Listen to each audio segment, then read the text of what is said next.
Hello everybody and welcome to our discussion of day 7 of the Read a Book Everyday Challenge. We are officially a week in, people. Whoop whoop. It hasn't always been easy, but we've gotten here, guys. Another 3 weeks to go. And I'm delighted to tell you that our book for day 7 was a banger. And I knew it would be because yesterday I read Mate, the latest release from my girl Ali Hazelwood, who I love. Now this is the first time we're encountering a sequel here as part of the challenge. So I do feel the need to discuss book 1 in this series, because a lot of what I'm going to say about this book is kind of in connection to that one. And while Mate was an absolutely brilliant read, I'm going to tell you right off the bat, I'd give this 4.5 stars. It does suffer for 2 reasons, in my estimation. The first is that it's the sequel to my favourite ever Ali Hazelwood novel, Bride. And I'll tell you right now, I don't think it was as successful as Bride. And second of all, you girl went through a real werewolf, paranormal romance, hyperfixation phase. And I have read books that do very similar things to this in slightly better ways. Otherwise, this would be getting a 5. But let's discuss, mate, why it was a 4.5 star read for me, and how the challenge is going so far. Now, this book here is Bride. An unexpected release from Ali Hazelwood, icon of STEMinist literature, because it was her first ever paranormal romance traditionally published release between a vampire and a werewolf. And I've got to tell you right now, I cannot be objective about this book. This is my favourite Ali Hazelwood book of all time, and I've read everything Ali Hazelwood has written. Or at least that's been traditionally published in paperback form, because I do not have Spotify, so I cannot listen to the audio-only stuff. And that is a tragedy. But this is absolutely phenomenal. It is a marriage of convenience, forced proximity romance, and Misery and Lo are perfect in every way, shape and form. I myself have been heard to describe Lo, the werewolf, male main character in this romance novel, as the modern day Mr. Darcy. And I will not be justifying that. And one of the most amazing things Ali Hazelwood does in this book is she starts every single chapter off with 1 or 2 sentences from Lo's POV. Which means throughout this book, we are drip-fed. Little tiny breadcrumbs of what's actually going on in Lo's head as the book follows Misery's experiences throughout the narrative. And when I tell you that those teeny tiny little breadcrumbs left me feral, I'm being deadly serious. There is one that I think of often. In fact, I'm going to find it right now just so that I can read it to you exactly verbatim. Okay, I found 2. I found my favourite 2. Okay, it was very important that I found the second. The first is very early on in the book, and it's a few sentences, and I remember reading this and actually squealing. A major thing in this book, at least until we find out why, is that Misery firmly believes that Lo thinks she stinks. Both of these 2 snippets relate specifically to that, right? Because he has a visceral reaction to how she smells. So she is trying to bathe all the time, keep herself clean, because she thinks he finds her scent repulsive. And at the start of chapter 7, we get the scent is growing into more than just a problem. It invades, it swirls, it travels, it sticks to his nose, it concentrates sometimes. They rarely touch. When they did, her wrist accidentally brushed against the front of his shirt, and he found himself tearing off the piece of fabric where her smell was most intense. He slipped it in his pocket and now carries it everywhere, even as he leaves to avoid her. Oh, it's so good! He's walking around with a little bit of fabric in his pocket because it smells like her. And she doesn't know. She doesn't know, but you know as the reader. Okay, and then my next favourite one is the start of chapter 16. And it just says, this is my favourite, okay? He's been picturing her during her baths. He's been having filthy, unspeakable thoughts. He's too tired to keep them at bay. Oh, be still my beating heart. This book is my literal favourite. I love everything about Lo. It's the pining. And I don't want to spoil too many things, but let's just say these are fated mate romances, and Lo is the most self-flagellating, kind, amazing man in the history of ever. And Misery, she's really, really funny. Okay, I love Misery. She is hilarious. So we start this book knowing all of that is possible. And that's kind of where the bar sits for this book. Unsurprisingly, Ali continues the stylistic choice of starting off every chapter with a few sentences from Cohen, the male love interest in this book's POV, and I'll be honest, it just doesn't slap as hard as Lo's, okay? I prefer Lo's pining because Lo is a sad boy. Cohen in this, my big burly man. Yeah, I didn't feel the pine. I wanted the longing. I wanted the agony. I wanted to suffer.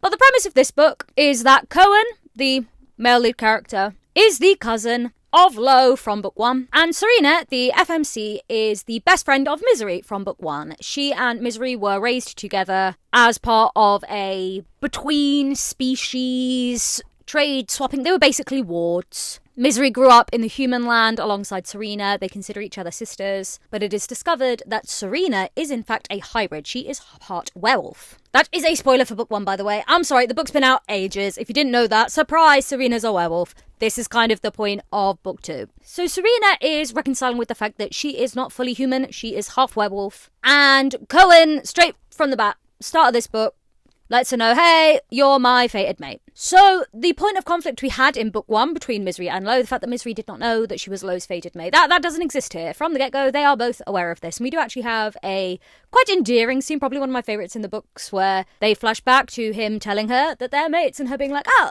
what the hell is that?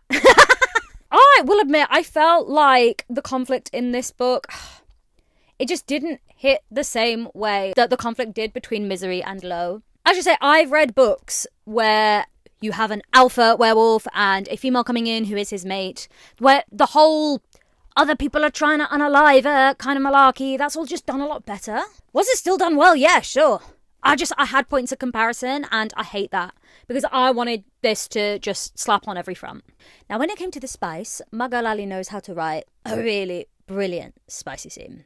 And you had to work for it in this book. Very much like you did with Bride. You gotta earn it. You gotta get there. And I loved bringing in the concept of a heat into this werewolf universe Ali Hazelwood has made. 'Tis a staple in werewolf literature, and I'm glad that Ali stuck with it. So yeah, a lot of the stuff in this book is we're really, really attracted to each other, but X and Y reason why we cannot be together. And I'm not gonna lie, I did look at the reason, was like, that is stupid. It does make sense. It actually totally makes sense. But also it's like, please, he's a woman. They're meant to be together. Just shrug it off. And then, like, spoiler alert, the resolution is, shrug it off. There is a cult in this book. I felt they could have perhaps been slightly better developed, but they did what they were meant to do. They were the big bad of this one. I hope we do end up getting another book within the same universe. I would love to follow Oliver, Misery's brother, and get another vampire romance. Maybe him and a human, him and something else. I don't know, but he's really flirty and I'm interested in Oliver and what's going on with him. It was good and good enough to make me want more. It just isn't as good as Bride.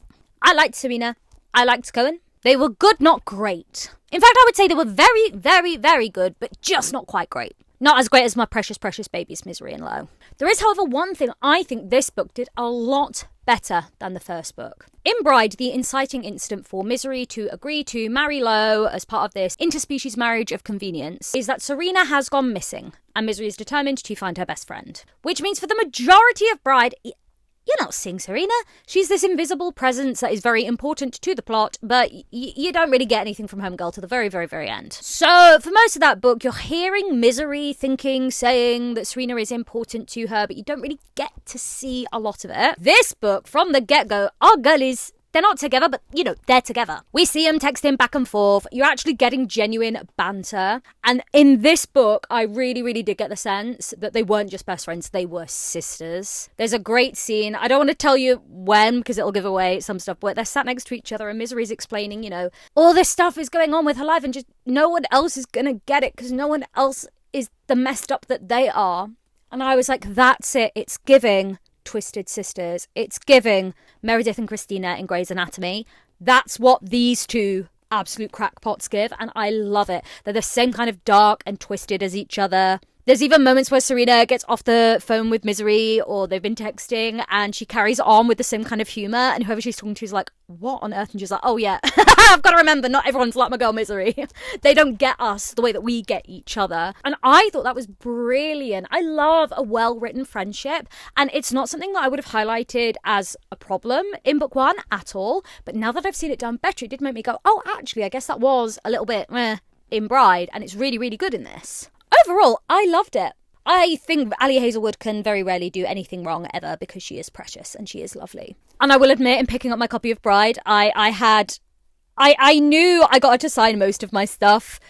Bit by bit, every time I see Ali, I get her to sign whatever books I've bought since the last time I saw her. And seeing that did make me happy.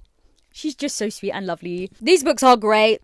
I really, really enjoy them. I think they go very, very well together. And considering how much I loved Bride, I think Mate was a very successful sequel. You know, it is very, very rare that you get a sequel that is actually better than the first book when the first book was as good as Bride was. And I'll be honest, I wasn't expecting Mate to be. It's hard to compete with the GOAT. But it tried. It wasn't as successful, but it was still my kind of good. So I have to say, I was very, very, very happy. I could not put it down. I started and I was like, devour, devour, devour, devour. I need to get to the end.